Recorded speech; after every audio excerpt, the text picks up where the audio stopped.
بسم الله الرحمن الرحيم.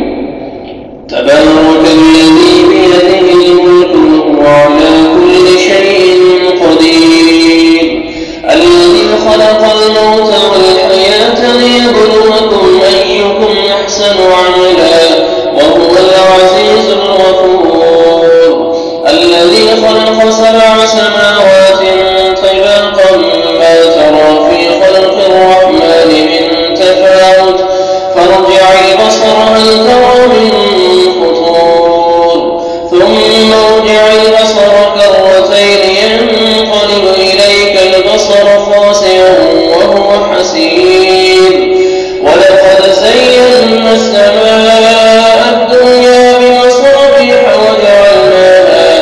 وجعلناها رجوما للشياطين وأعتدنا لهم عذاب السعير.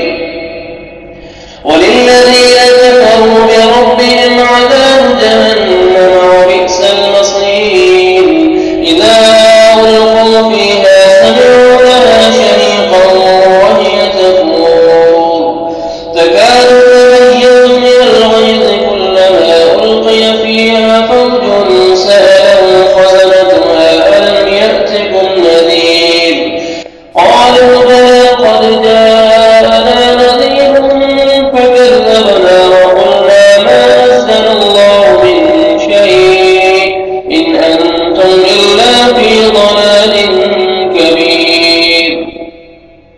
وقالوا لو كنا نسمع أو نعقل ما كنا في أصحاب السعير، فاعترفوا بذنبهم فسحقا لأصحاب السعير. إن الذين يخشون ربهم بالغيب لهم مغفرة وأجر كبير. وأسروا قولكم أو اجهروا به إنه عليم بذات الصدور، ألا يعلم من خلق وهو اللطيف الخبير. هو الذي جعل لكم الأرض ذلولا فامشوا في مناكبها وكلوا من رزقه وإليه النشور. أأمنتم من في السماء أن يخسف بكم الأرض فإذا هي تمور، أم أمنتم من في السماء أن يرسل عليكم حاصبا فستعلمون كيف نذير. ولقد كذب الذين من قبلهم فكيف كان نكير. أولم يروا إلى الطير فوقهم صافات ويقبضن ما يمسكهن إلا الرحمن إنه بكل شيء بصير.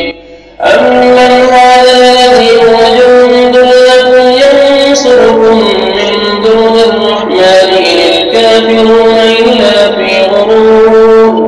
أمن هذا الذي يرزقكم إن أمسك رزقه بل لجوا في عتو ونفور. أفمن يمشي مكبا على وجهه يهدى أمن يمشي سويا على صراط مستقيم. قل هو الذي أنشأكم وجعل لكم السمع والأبصار والأفئدة قليلا ما تشكرون. قل هو الذي ذرأكم في الأرض وإليه تحشرون. ويقولون متى هذا الوعد إن كنتم صادقين. قل إنما العلم عند الله وإنما أنا نذير مبين.